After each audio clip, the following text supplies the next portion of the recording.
Right friends, welcome back to comprehension and vocabulary discussion. Today is the 40th session. We are going to deliberate on 18th March Economic Times editorial. This is compensate banks for farm loan waivers, and tomorrow we are going to deliberate on growth by merger. This is with regard to the merger of Vodafone and Idea. This is the Hindu editorial of 22nd March. This we are going to deliberate tomorrow. So, today is with regard to this compensate banks for farm loan waivers. Here all of you are familiar with the loan waiver announced in Uttar Pradesh. So, in this context, this editorial talks about don't waive the loans like this, then the credit culture will be spoiled. So, agrarian distress can be solved in many ways. So, this waiving of the loans is not the real solution. So, like that this editorial gives some suggestions, right. So, compensate banks for farm loan waivers, right. So, before going ahead, one should have clear idea about priority sector lending. Priority sector lending is the sectors, or you can say priority sector lending is basically the lending to certain sections. Under normal circumstances they do not get preference, that is why government stipulated certain rules and regulations with regard to priority sector loans. So, agriculture, micro, small and medium enterprises, social infrastructure like construction of hospitals, or you can say construction of schools, renewable energy like solar energy, wind energy, housing for poor people, students and weaker sections. So, these are all included in priority sector, and agriculture is one of the priority sectors. So, priority sector lending is basically this. Agriculture includes farm credit, agriculture infrastructure, ancillary activities. So, priority sector, so you can say 40% of the loans in the banking system must go to agriculture, MSME, export credit, education, housing up to certain limit, social infrastructure like schools and hospitals subject to certain limit, renewable energy like solar power, wind power, others. So, these include priority sector lending. So, if you see 18% must go to agriculture, and out of 18%, 8% must go to marginal and small farmers. What is meant by marginal farmer? Marginal farmer is the owner or tenant of agriculture land up to 1 hectare or 2.5 acres. Then small farmer is owner or tenant of agricultural land from 1 to 2 hectares, or you can say 2.5 acres to 5 acres, and this 8% of the loans must go to marginal and small farmers. So, the crux of the matter is 40% of the loans must go to priority sector lending, out of which 18% must go to agriculture and 8% of it must go to marginal and small farmers, and 7.5% target is kept for micro enterprises, small enterprises. So, like that this priority sector lending is devised, and agriculture is also divided into farm credit, agriculture infrastructure and ancillary activities. And this is the snapshot on priority sector lending: 10% for weaker sections, 7.5% for micro, 18% for agriculture, and 8% should go to marginal and small farmers, right. So, this is all about priority sector lending. And one important aspect one should not forget: interest subvention scheme. Interest subvention scheme is the interest subsidy given by the central government to the farmers on agriculture loans. 2% interest subsidy is given by the central government to the farmers, and if a farmer pay back in time, 3% additional subsidy will be given. So, in effect the farmer is required to pay only 4% if he pay back in time. So, this interest subsidy is known as interest subvention scheme, and this is borne by the central government, please understand, and this is applicable for to each and every farmer who takes crop loan up to rupees 3 lakh. And at the same time, let us please understand another scheme is there, interest equalization scheme, that is for promoting exports. Here central government gives 3% subsidy. So, these are all interest subsidies given given by the central government. So, recently government also announced interest subsidy to housing loans, right. So, having learnt this, what is the meaning of write-off? Write-off is quite often you hear in the banking sector, write-off is, this is to remove loans from their balance sheets. So, if a loan is not being paid back, to remove that from the balance sheets is a write-off. What is meant by provisioning? Provisioning means naturally any loan will have risk. If bank is giving a loan to some enterprise, it will involve some risk. Basically, to take care of the risks, certain money from the profits is kept aside by the banks to take care of future defaults in the loans, that is known as provisioning, and provisioning depends on the quality of the loan, please understand. So, basically provisioning is to cover the risk. So, please understand provisioning is setting aside of money from profits to compensate a probable loss caused on lending a loan, or you can say provisioning is to take care of credit risk. Having learnt this, let us go back to the passage. Please understand that government announced that farm loans will be waived in Uttar Pradesh. SBI chairperson Arundhati Bhattacharya is right to say, she said what she said, that writing off farm loans spoils credit discipline. When the loans are written off, then it spoils credit discipline. There must be some credit discipline. If the agricultural loans in Uttar Pradesh are written off, then what will happen? Almost all the states people will feel, in almost all the states people will feel that government either today or tomorrow will write off, that's why they will stop paying back. So, that spoils the credit discipline, that is what Arundhati Bhattacharya said. So, here spoils means to destroy or to reduce the pleasure or interest. Then there is a pressing need to alleviate agrarian distress, there is no doubt about it. There is a pressing need, there is a need to alleviate agrarian distress, but loan waivers are bad in principle and certainly not the best option. There is agrarian distress, no doubt about it. It has to be alleviated. What is the meaning of alleviation? Alleviation is basically already some bad situation is there, to make it less severe, to make the problems less severe is alleviation. Alleviation means some bad situation is there, to reduce that severity.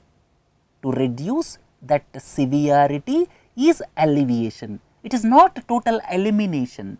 Elimination is totally different. Alleviation is totally different.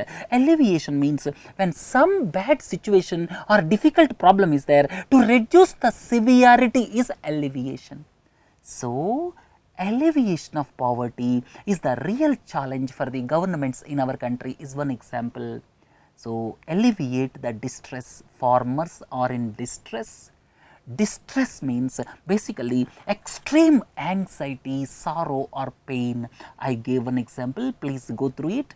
So, the meaning of the paragraph is, there is farmers distress and government should alleviate agrarian distress, there is no doubt about it, but the loan waivers or bad in principle and certainly not the best option. There are several other ways to alleviate the suffering of the farmers, right. So, if you look at the next paragraph, it undermines the credit culture. As I have already told you, it undermines the credit culture. Borrowers would willfully default on repayments in the hope of such schemes. It undermines. Undermine means basically eroding the foundation. When foundation is eroded, if you look at civil engineering structure, when foundation is eroded, that is exact meaning of undermine. And in the present context, undermine means to lessen the effectiveness or power or ability of something, to lessen, to reduce the effectiveness of something. So, the power's effectiveness, the effectiveness of power is reduced. So, excessive foreign debt undermines the country's ability to act independently. So, excessive foreign debt undermines the country's ability to act independently. So, here what will happen? It undermines, it erodes, it reduces, it makes less effective the credit culture. Borrowers would willfully, what is the meaning? Willful meaning means intentionally, in Hindi what you call जानबूझ के. So, intentionally if somebody is doing mistake, that is willful. So, willful means people do intentionally. So, here it undermines credit culture. Borrowers would willfully default on repayments in the hope of such schemes. This in turn could result in a rise in default cases. So, what will happen? Willfully people will not pay. It happened in Uttar Pradesh today. Tomorrow they expect it to happen in Madhya Pradesh, Andhra Pradesh, Karnataka. So, people will willfully do something. Then defaults will be there. What is meant by default? Default means failure to fulfill an obligation is default. I am required to pay back the loan. If I am not paying back, that is a default. If it is done intentionally, that is a willful default. Several times you notice in the newspapers willful default. That means intentionally people are not paying back. That is a willful default. And it will impair the balance sheets. It will impair the balance sheet. That means it will make something weaker so that it becomes ineffective. So, to make something weaker or to make something ineffective is impairing. So, because of this lack of credit culture, or you can say due to the lack of credit discipline, then willful defaults will increase. That will impair the balance sheets. That means that will impair the balance sheets and it will be a hazard. Hazard means a danger or risk. So, let us go back to the passage here. This in turn could result in a rise in default rates, impair bank balance sheets. Balance sheets means they declare once in 3 months. Banks or any other company has to declare what are their profits, what are their assets, what are their liabilities. These things they have to declare. So, their balance sheets will be impaired and injure long term growth. Long term growth will be affected. Waivers also create a moral hazard. Moral hazard. Hazard means risk. Morally also there is a risk because I am the honest person and I paid it in advance and government resorted to waiver to you. I am the loser. I paid almost 4 or 5 months ago. Take the case of 2 farmers. One paid promptly 5 months ago and one farmer is waiting for the waiver by the government. Then it will create moral hazard, moral risk. That means here as it penalizes borrowers who have honored their loan commitments. It penalizes the farmer who honored his loan commitment, that penalizes him. But if this is the way the political system wants to respond to agrarian distress, if this is the way, if the political system, or you can say if the government wants to respond to the agrarian distress, the government in power must compensate banks for the write-off to ensure that their balance sheets are not further impaired, ideally by routing the funds through farmers to protect credit discipline. If the government wants to reduce agrarian distress like this, then government must do one thing, government must compensate banks, right, must compensate banks for the write-off, basically to protect their balance sheets, to protect their profits, and the best way is let the government give it to the farmer first and let farmer pay back to the bank. Let government give it to the farmer, let farmer pay back to the bank.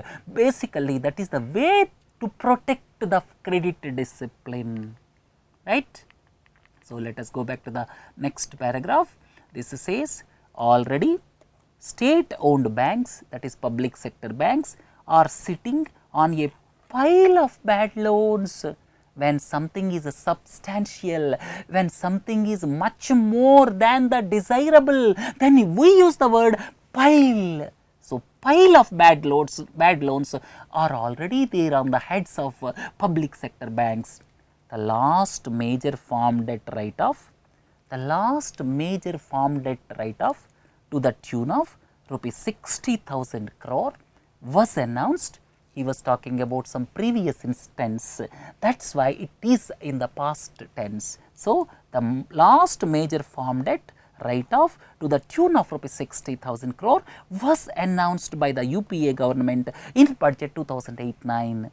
The BJP promised to waive farm loans as a poll promise while resting power in Uttar Pradesh.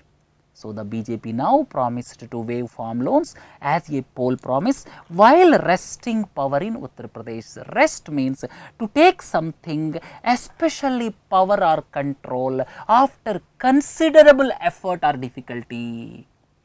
So, rest is to be used only when something is taken over, especially power or control, after considerable effort or difficulty. Please understand.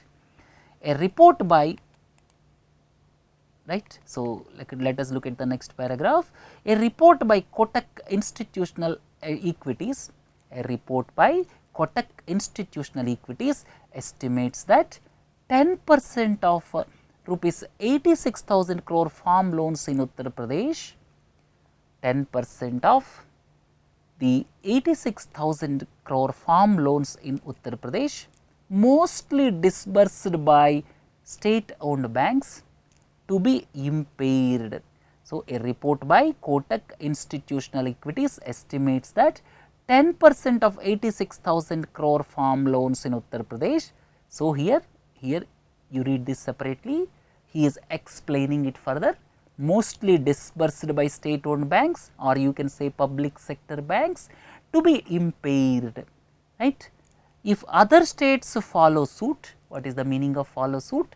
Follow suit means if other states follow the same pattern, Uttar Pradesh is going that way. So, other states will also, if they follow the same pattern, it could be a setback to financial sector reforms. It could be a setback. Setback means something that delays or something that prevents a process from developing. We are talking about economic reforms. So, if remaining governments or other states follow the same pattern, then it will prevent the process from developing, right. So, here it could be a setback to financial sector reform. That is all. Next, compensating the banks. Compensating the banks, again you read it separately. He is explaining that how to compensate. Compensating the banks, be it from the budget of the state or the center, be it from the budget of the states or the center, means slashing spending elsewhere. If fiscal discipline is to be maintained, the crux of the matter is, if fiscal deficit is maintained at the desired level, when central government or state governments are resorting to loan waivers, agricultural loan waivers by supporting the banks, then it means government is reducing spending somewhere. If fiscal deficit same is maintained, when government is spending here, it has to reduce spending somewhere else, right. So, it means slashing spending elsewhere if fiscal discipline is to be maintained. A cost benefit analysis to figure out which scheme offers greater social benefits is in order. So, the crux of the paragraph is, if government is contributing to loan waiver here, it is reducing the expenditure drastically somewhere else. So, to maintain fiscal discipline, if the expenditure is done here, it has to reduce expenditure somewhere else. So, a cost benefit analysis, that means which one is better, must be done so as to offer greater social benefits, right. So, here slash means reducing something by a large amount suddenly is slashing. You should not use this word everywhere. Slashing means to reduce something by a large amount suddenly. NPPA slashed the prices of stents recently. So, slashing means basically to reduce something by a large amount suddenly is slashing. Here I used this because of the reason recently National Pharmaceutical Pricing Authority reduced the prices of stents drastically. So, that is why I used slashing. Cost benefit analysis, this is basically relation between cost of doing something and the resulting benefits. When I spend some money, what is the resultant benefit? If I spend the same money on some other scheme, what is the resultant benefit? So, cost benefit analysis says the relation between cost of something and resultant benefit. So, here government, if it is spending here, it will reduce somewhere else. So, proper cost benefit analysis must be done. The long term solution to alleviate agrarian distress. The long term solution to reduce effectively agricultural distress is to ensure higher prices for farm produce. For farm produce, higher prices must be given. Farming should be made profitable, agriculture must be made profitable, and this requires stepping up investment, stepping up, that means increasing investment in irrigation. Investment in irrigation must be increased. Please do not forget, government's one program is there, Pradhan Mantri Krishi Sinchai Yojana, basically to provide assured irrigation facilities. So, irrigation, rural roads, Pradhan Mantri Sadak Yojana is there for rural roads, and letting farmers sell their produce outside mandis. At present, Agricultural Produce Market Committee Act is there in several states, which stipulates farmers must sell in mandis only. So, the editorial is suggesting farming can be made profitable, and this requires stepping up investment in irrigation, rural roads, and letting farmers sell their produce outside mandis. Removing barriers to optimize farmers' incomes will allow them to opt for commercial insurance and higher productivity. So, removing barriers means hurdles to optimize, that means increasing the output with less input is optimizing. Optimize meaning is to use the resources effectively to produce maximum returns is optimizing. So, removing the hurdles to maximize the farmers' income, or you can say removing barriers to optimize farmers' incomes will allow them to opt for commercial insurance and higher productivity. credit flow to the farm sector and credit culture will improve. Farmers will stop looking for patronage. What is the meaning of patronage here? Why he used this word? Farmers are looking for government intervention for loan waivers. So, patronage means farmers are looking for government support. So, that is why he used patronage. So, once the above said aspects are looked at, then farmers looking at government will be reduced, or farmers will stop looking for patronage of either state government or central government. Then credit culture will improve, credit flow to agriculture sector will improve. So, here barrier, this is physical barrier, and barrier means something that prevents something else from happening. So, I gave one example. The government feels that the opposition is the main barrier for taking up various reform measures in Rajya Sabha. Then optimum. Optimum means using the resources in the most productive way to give more output for less input is optimum. So, here in the passage it is suggesting removing the barriers to optimize farmers' income will allow them to opt for commercial insurance and higher productivity, credit flow to the farm sector and credit culture will improve, farmers will stop looking for patronage, right. So, this is about the article which appeared the editorial of the Economic Times. So, the crux of the matter is, do not go for loan waivers for the farmers, because it will spoil the credit culture, people will look for the government's patronage, and if one state is doing this, other states will also follow the same pattern. If other states also follow the same pattern, then credit culture as a whole will be spoiled. Ultimately, the banks will be in problems, and if the government is serious about taking out the agrarian distress or alleviating agrarian distress, then government must look at other options to keep the agriculture sector on track. That is about this editorial. Tomorrow we are going to deliberate on growth by merger. This is with regard to merger of Vodafone and Idea to telecom giants, and this we are going to deliberate on important aspects with regard to consolidation in the telecom sector. So, this will be tomorrow. This is the Hindu editorial of yesterday, right friends. So, with this today we conclude comprehension ability discussion. Have a nice day. Thank you.